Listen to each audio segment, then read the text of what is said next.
Olá, oi gente, boa noite, Deus abençoe vocês. E hoje a gente vai ler Jó 6, tá?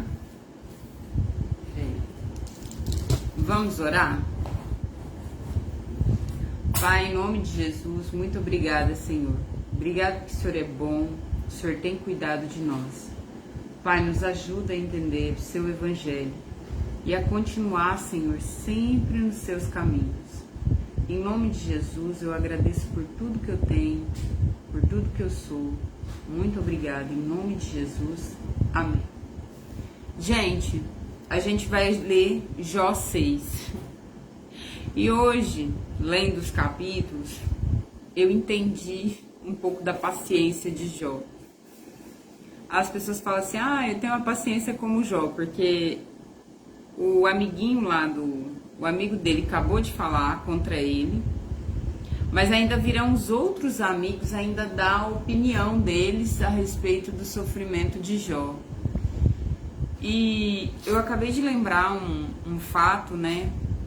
Como que a gente pode ser religioso, sabe? Como que a gente pode ter uma ignorância, uma certa ignorância. Quando a gente está começando a conhecer Jesus, a gente pode se tornar religioso. E quando a gente já conhece muito Jesus, a gente também cai no perigo de ser religioso. Eu lembro que quando eu estava começando a conhecer Deus e eu estava fazendo as coisas ainda com muita dificuldade, né? Tentando andar certinha e fazer as coisas direito. E uma amiga, né? Uma amiga que ela sempre foi cristã e tal. Sempre não, né? Ela saiu do mundo e ela se tornou cristã. E ela se tornou uma pessoa de uma igreja muito fechada, de uma igreja onde se usava vestidos, que não aceitava usar short, não aceitava. A doutrina era muito fechada. E ela sempre foi muito obediente à doutrina. Até que chegou um ponto que eu acho que ela cansou da doutrina. E ela meio que esparramou, assim. Não esparramou, né? Ela começou a usar short e tal. Só que um dia ela sempre colocava louvor nas postagens dela. E um dia ela colocou uma música mundana, sabe? Uma música tipo Marília Mendonça. Oi, boa noite, Deus te abençoe, tá? Em nome de Jesus. E aí essa amiga, né? Ela colocou essa música de Marília Mendonça. E como ela sempre colocava louvor, eu estranhei, eu e metade do Corinthians, provavelmente, né? Mas ninguém teve coragem de falar, porque não era para falar. Mas eu, como estava começando a conhecer Jesus, eu e a minha boca grande, como diz Joyce Meyer, eu fui falar, na minha ignorância, tamanha ignorância, eu pensei que ela estava se desviando. Meu Deus do céu. E ela passou por muitas coisas na vida dela e ela realmente se converteu a Deus, ela ama Deus. E não fazia o menor sentido por causa de uma música, não fazia sentido, mas eu, com a minha ignorância, eu estava começando no evangelho, eu era um bebê no evangelho. Era um bebê lendo a Bíblia. E aí eu fui falar com ela e eu falei, amiga, cuidado, não se... olha que absurdo, né? Cuidado pra você não desviar e não sei o que, e bababá. Gente, meu Deus, que vergonha. Depois obviamente que Deus me fez cair em mim, eu pedi perdão pra ela, mas ela ficou realmente muito chateada. E com razão. Eu também teria ficado muito chateada, porque a processo de conversão, a gente passa uma luta, a gente enfrenta, a gente é esmagado, e aí vem um louco, zero à esquerda, falar bobagem pra gente, literalmente. Então eu fui o zero à esquerda, eu fui a pessoa religiosa naquele momento, que falou besteira na vida dela, e eu entendo, e aí eu pedi perdão pra ela. Ela me perdoou, mas obviamente que, né, ela ficou estranho, né, a situação.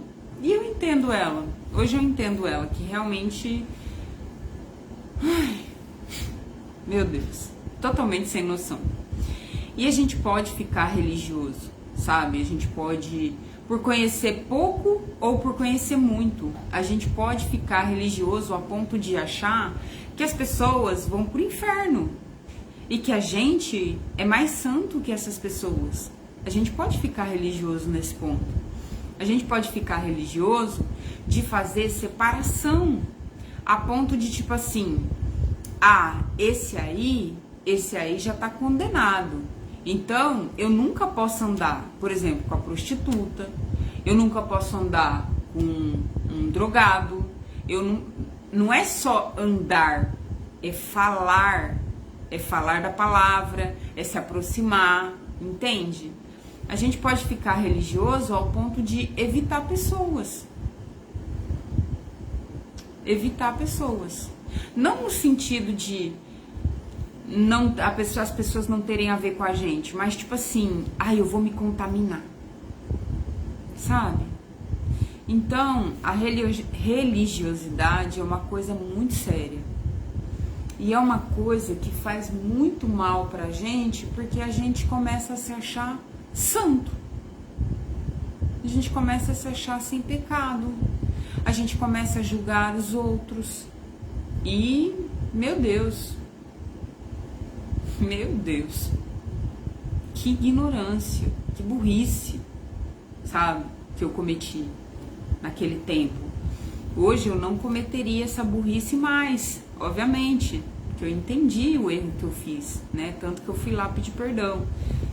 Mas independente, quando você fere alguém, as suas palavras, elas não voltam, entende? Então assim, a gente tem mesmo que tomar cuidado com a religiosidade. E a religiosidade, ela não é buscar Deus de todo o seu coração, em todas as coisas. Não, a religiosidade é achar que a gente é santo, que apontar os erros dos outros, lembrando que todo mundo erra. Não há santos aqui na Terra, né? Não tem. Não existe, tá? Então, esses amigos, né, de Jó vão ser religiosos, sabe? Vão condenar Jó. E, cara, Jó perdeu 10 filhos. Tá com, provavelmente, né, um câncer terminal, que é a lepra. Tá todo machucado, tá todo ferido, tá todo sangrando, literalmente, o coração, a alma, o corpo, sabe? Tá todo destruído. Nesse momento, Jó não tem nem força pra xingar. Obviamente que ele não ia xingar, mas tipo assim, pra revidar. Jó tá destruído, cara, sabe? Tipo assim, no dia do luto, você não tem força, você nem quer. A dor, o vazio é tão grande que você não quer discutir, nada tem sentido, nada faz sentido, não pode acabar. Tem hora que você quer até entrar literalmente dentro da cova junto. Oi, boa noite, Deus te abençoe, tá? Em nome de Jesus. Então assim, não faz sentido, o Jó tá destruído, sabe? E esses amigos, eles só estão piorando a dor do Jó. Então a paciência de Jó, né, na verdade não é paciência, é que ele não tem força para reagir. Diante da morte de 10 filhos, o estado de lepra, que é uma doença terminal, perdeu tudo, que força que você tem?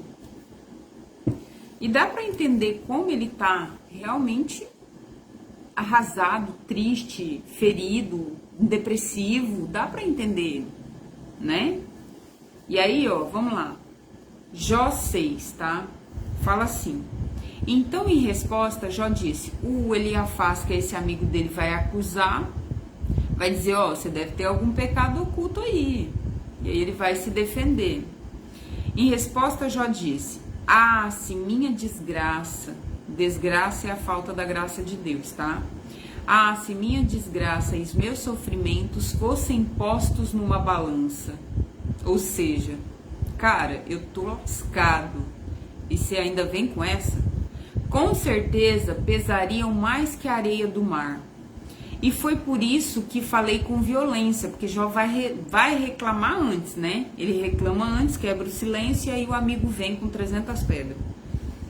As flechas venenosas do Deus Todo-Poderoso estão enfincadas em mim. Jó ainda não sabe que é Satanás. Jó está pensando que é realmente um castigo de Deus. Só que ele não errou, mas ele está pensando que é um castigo de Deus. E o veneno entra na minha alma com seus ataques. Deus tem me enchido de terror. O jumento fica contente quando come capim, e o boi não reclama quando tem pasto. Mas quem gosta de comida sem sal? Que gosto tem a clara do ovo? Eu já vou explicar. Não tenho apetite para comer essas coisas, e tudo que como me faz mal. O que ele está dizendo aqui, né? Ele está dizendo assim: pô, meus amigos chegou, acabou de arruinar mais o meu sofrimento. Eu já tô sofrendo feito um cão velho morto. Cadê o sal? Cadê a graça?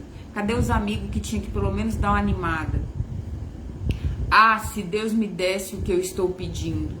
Ah, se Deus respondesse às minhas orações. Então ele me tiraria a vida. Jó não está pensando em se suicidar. Não há pensamento suicida em Jó. Ele espera, obviamente que na hora ele pensa, se Deus tirasse a minha vida, tô pronto para morrer. Tá? É o que ele pensa. Ele tá depressivo, ele tá triste. Mas ele querer arrancar a vida dele, não há esse sentimento nele, de ele querer arrancar, tá? Então não é suicídio, ele não está pensando em suicídio. Mas se Deus quisesse fazer, ele estava pronto. Aí ele fala, ó, ah, se Deus me desse o que eu estou pedindo, ah, se ele respondesse a minha oração, ele tiraria a minha vida e me atacaria e acabaria comigo. Se eu soubesse que Deus faria isso, daria pulos de alegria, mesmo sofrendo muita dor, pois Deus é santo e nunca fui contra as suas decisões. Ainda assim ele lembra que Deus é bom. Deus é bom não, Deus é santo. Ele lembra da santidade, ele teme a Deus. E o fato de Jó temer, mesmo de Jó, ele está reclamando. Deus não tem problema com as nossas reclamações, tá? Deus não tem problema com a nossa humanidade. Deus sabe a nossa vida do começo, do nosso lá de quando a gente foi sonhado nos sonhos dele, até o momento que nós tivemos na barriga da nossa mãe, até o dia da nossa morte, nosso descanso e nossa ressurreição, né? Porque nós vamos ressuscitar, entendeu? Deus sabe tudo, tem tudo escrito, tá tudo lá. Só que ele tem problema com a mentira ou com a omissão. O que é a mentira e a omissão? Quando eu tô mal, quando eu tenho algum sentimento ruim, de raiva, porque muitas vezes a gente fica com raiva de Deus, pode ficar, né, com raiva de Deus. Eu já fiquei, já confessei, Deus veio me confrontar uma época, graças a Deus que ele fez isso. Ele falou que eu ia pagar um preço também. Paguei o preço também. Mas a experiência que eu tive foi fantástica de passar por esse tempo, aprender tudo que eu aprendi. Mas realmente eu tive coragem de falar pra ele: pai, eu tô zangada. Que eu não chamava ele de pai, né? Que eu não tinha consciência de paternidade. Eu fui abandonada pelo meu pai. Graças a Deus eu perdoei meu pai recentemente. Lembrando que eu acabei de perdoar meu pai recentemente. Então eu experimentei da paternidade de Deus aos poucos, foi de contra-gota, tá? Porque eu não sabia o que era ter um pai. Proteção, provisão, cuidado, eu não sabia o que era isso. Então eu fui experimentando aos poucos as coisas relacionadas à paternidade de Deus. E ele foi, então eu era rebelde, então eu falei: pô, por que o senhor não me tira disso aqui? O senhor não tá vendo a vida que eu levo e blá blá blá, e blá, blá, blá. Mas não foi Deus que escolheu aquela vida pra mim, entende?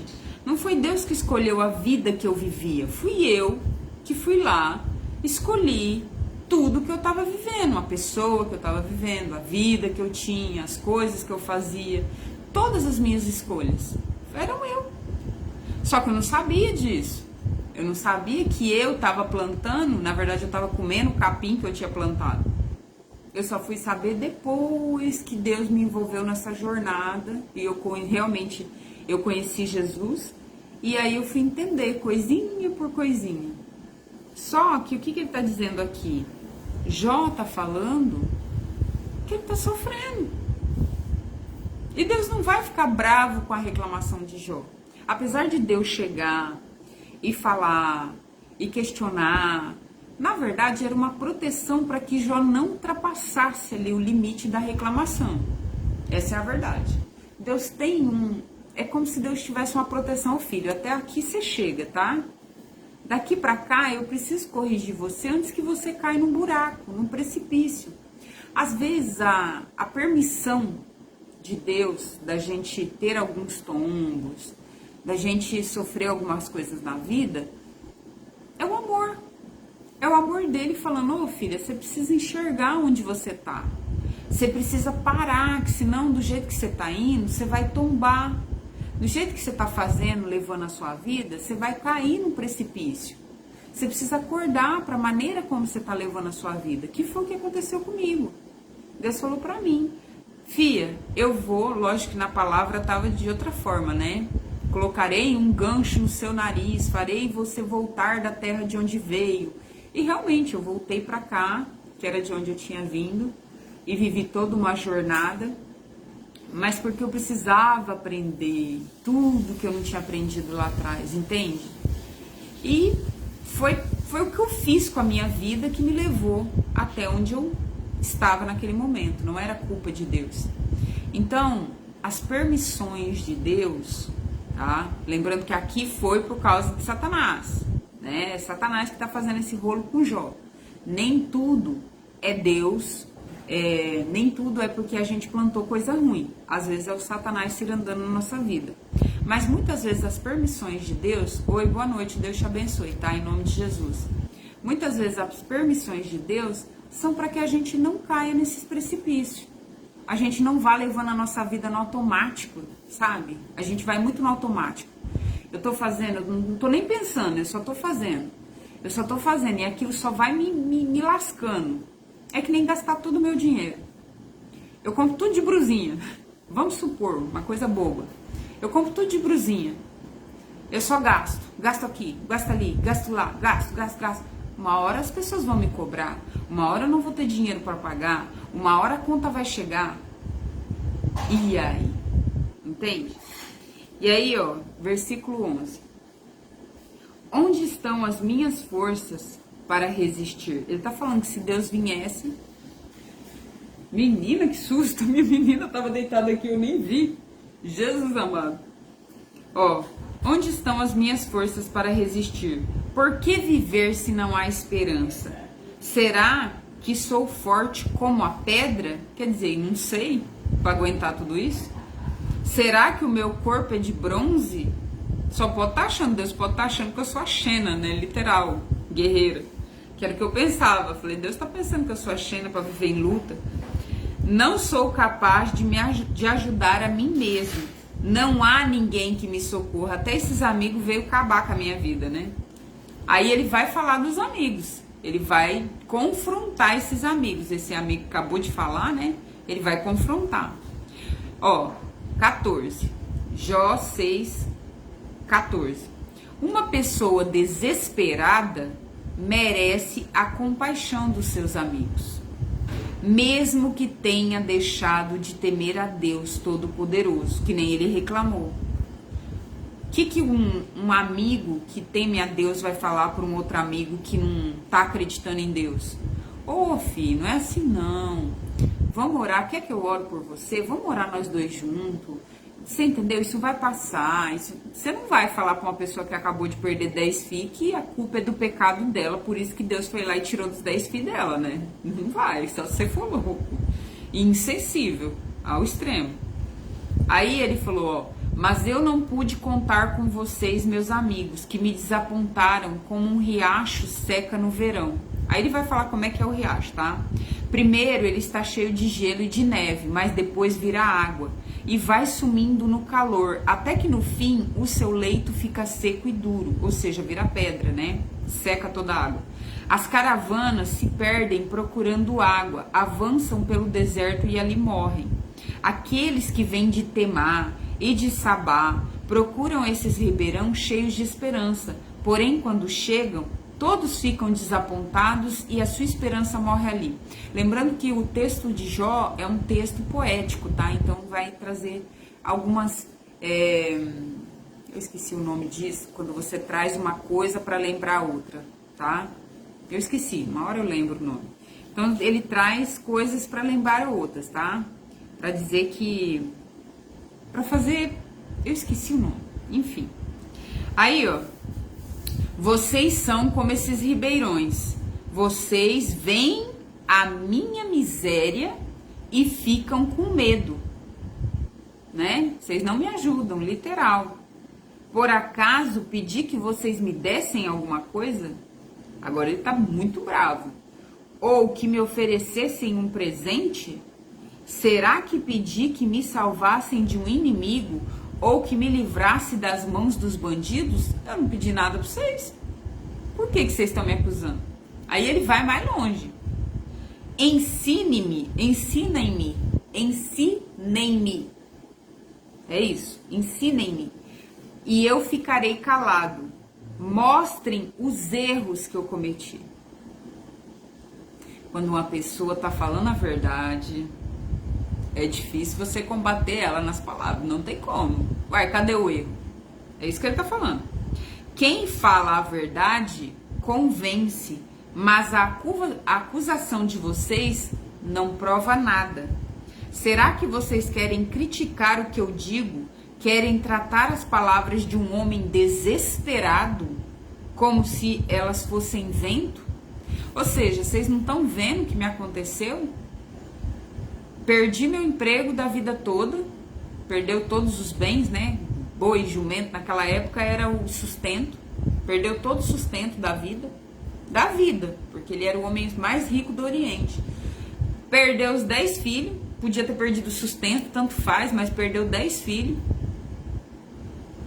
Não tanto faz, né? Mas tipo, se ele tivesse os 10 filhos, amém. Todo mundo trabalhava, conquistava de novo.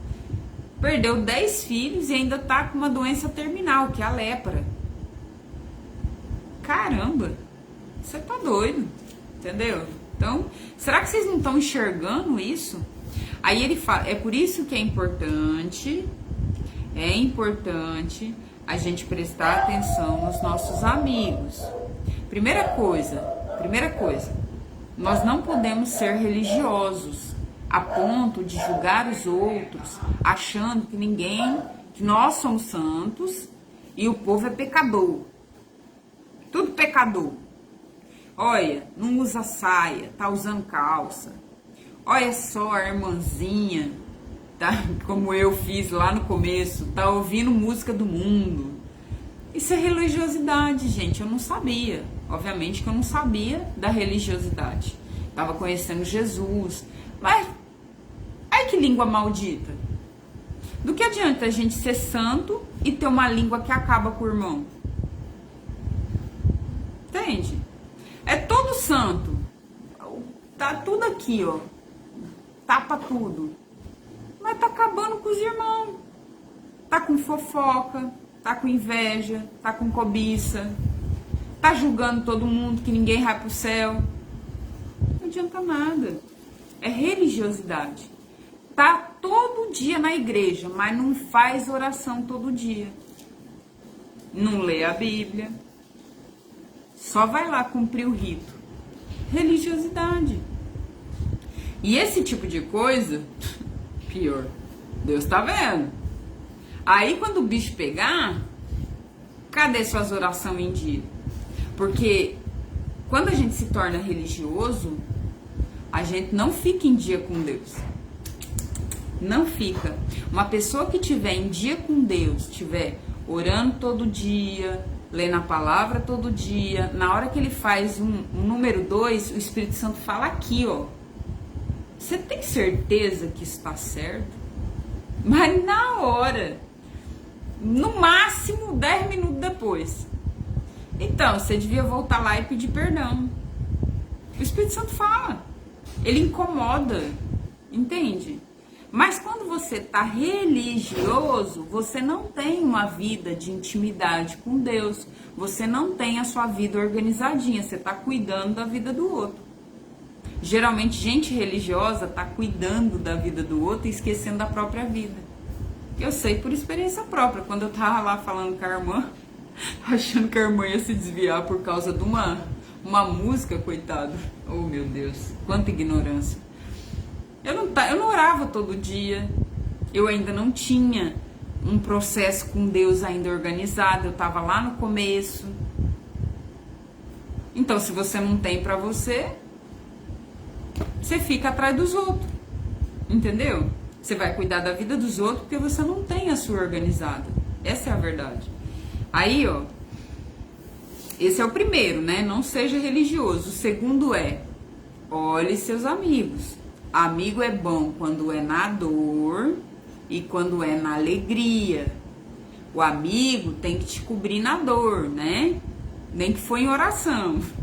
Ou um ombro amigo. Mas ele também tem que te cobrir na alegria. Ficar feliz com as suas conquistas. Não começar a dar aqueles palpites te trazendo para baixo. Então, o amigo é bom quando ele é nivelado, sabe? Realmente, ele é um cara na dor e ele é um cara, o mesmo cara, na alegria. Entendeu? Agora, se ele mudar, se ele oscilar, quando tá tudo ruim, beleza, ele tá comigo. Agora, quando tá tudo bom, ou quando começa a ficar bom, ele fica esquisito. Sei. Entendeu?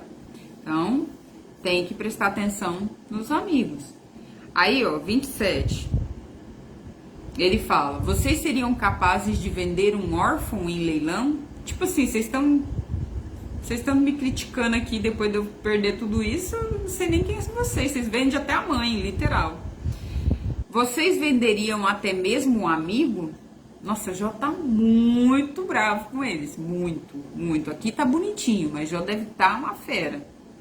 Olhem bem nos meus olhos e digam se eu estou mentindo. Retirem o que disseram. Olha o nível da raiva que Jó tá. E com razão. Retirem o que disseram. Não sejam injustos. Não me condenem. Eu estou com a razão. Ele tá sério, ele tá bravo. Vocês pensam que eu sou um mentiroso? Será que eu não sei o que é certo e o que é errado? Acabou o texto, tá? Acabou o texto de hoje. Mas eu gostei de uma coisa aqui em Jó. Eu gostei muito de uma coisa em Jó. Jó confrontou os amigos. É lógico que a Bíblia vai falar, a palavra vai falar que ele só teve, né, todas as coisas de volta depois que ele perdoou os amigos, que ele vai orar pelos amigos e vai perdoar, porque realmente ele ficou muito pé da vida. Você vê que ele tá muito bravo, ele tá muito chateado, muito zangado. E não tem como não ficar chateado, zangado, quando os seus amigos que veio para te apoiar te regaça, literal. Mas ele realmente falou para eles, olha, eu não estou mentindo. O que vocês estão fazendo é literalmente um massacre, entendeu? É chutar cachorro morto. E que bom que ele teve coragem, porque geralmente as amizades, elas se acabam hoje porque as pessoas não têm coragem de dizer a verdade para as outras. As pessoas não têm a coragem de confrontar as outras. Elas não têm coragem de dizer a verdade. Ó, fulano, eu fiquei chateada com isso, isso e isso. Eu não gostei disso e disso que você me falou. Aí fica esquisito de um lado, fica esquisito do outro, vai ficando esquisito, a coisa vai retorcendo, um vai pensando uma coisa de um, outro vai pensando uma coisa do outro, e as coisas vão, que Satanás vai trabalhando aqui, vai trabalhando, aí vai ficando estranho, aí quando se junta é tudo falso, convive na falsidade. Por quê? Porque não tem coragem do confronto, não tem coragem de dizer a verdade. Fulano, não gostei do que você falou, não gostei daquela situação assim, assim, assim. Não é assim que funciona. E é necessário. Jesus nunca mandou a gente fugir de um confronto. Ou seja, dar a verdade. Falar a verdade. Não há nenhum capítulo na Bíblia que você vê Deus mandando você falar mentira. Ah, mas é só uma mentirinha. Ah, mas eu vou só mentir porque eu não quero magoar. Não fala nada. Ninguém te perguntou. Fica quieto. Mas se perguntar, fala a verdade. Fala a verdade. Com amor. Você não precisa falar assim, não, tu tá feia, tu tá horrorosa. Não. Olha, eu acho que talvez uma outra saia combinasse mais, né? Se você colocar, enfim, fala com amor, fala com jeito. Se perguntar, fala a verdade. Não tem a necessidade de mentir. Gente, a gente é ensinado desde criança que a gente precisa mentir para não magoar. Não precisa. Não precisa mentir em nada na sua vida. É só você não se meter na vida dos outros. Se você não se meter na vida de ninguém, você não precisa mentir. E quando te perguntarem, você fale a verdade, com amor, com paciência, com a voz sem querer matar ninguém, mas não precisa mentir. Não precisa. A mentira é de Satanás, Satanás é o pai da mentira, e toda vez que você mente, você se parece com o pai da mentira, ou seja, com Satanás. Satanás pega uma promissória dessa mentira e vai lá no pai te acusar. Ó, mentiu que escovou os dentes. Pode ser criança? Pode. Mentiu que escovou os dentes. É uma mentira bobinha, criança é tudo inocente. E o ataque que ela vai sofrer? Sofre ataque. Sofre ataques. A gente sofre ataque desde a infância. E tudo que a gente usa como mentira, Satanás usa como uma acusação. É uma promissória na mão dele para lascar com a gente. Então não tem a necessidade de mentir. Nunca. Pra nada. Não tem. Simplesmente não tem. Mas isso eu fico calado, ó. Você vai aprender que o silêncio é ouro. Você vai, ó. Você não vai dar opinião na vida de ninguém desnecessário. Você vai ficar quietinho. E quando te perguntarem, você vai saber. Como você vai sempre falar a verdade, você vai ali falando com amor, com jeito. Você vai até aprender a falar de boa. Você vai falar tão tranquilo a verdade que a pessoa vai até te agradecer. Vai falar, nossa, é verdade. Se eu pensasse nisso, olha, bacana. E quem ficar chateado, ficou chateado. Paciência, boa sorte, vai dar tudo certo. É assim que funciona, tá? Deus abençoe vocês. Obrigado por assistir. Amanhã a gente volta. Nossa, é porque ele tá muito mal. Vai escutar tudo que ele ainda vai escutar. Ele tá muito mal pra reagir. Tem hora que a gente tá muito mal e a gente nem quer reagir, né? Tipo, ele ainda se posiciona, mas coitado. Meu Deus, coitado de Jó. Eu no lugar de Jó, eu ia espernear. Literal. Eu tô falando a verdade pra vocês. Eu não daria conta. Eu não sei como ele conseguiu. Não sei como ele conseguiu. De verdade. Tá? É um santo homem do Senhor. Deus abençoe vocês. Boa noite. Fiquem com Deus. E até amanhã. Tchau. Obrigado por assistir, tá?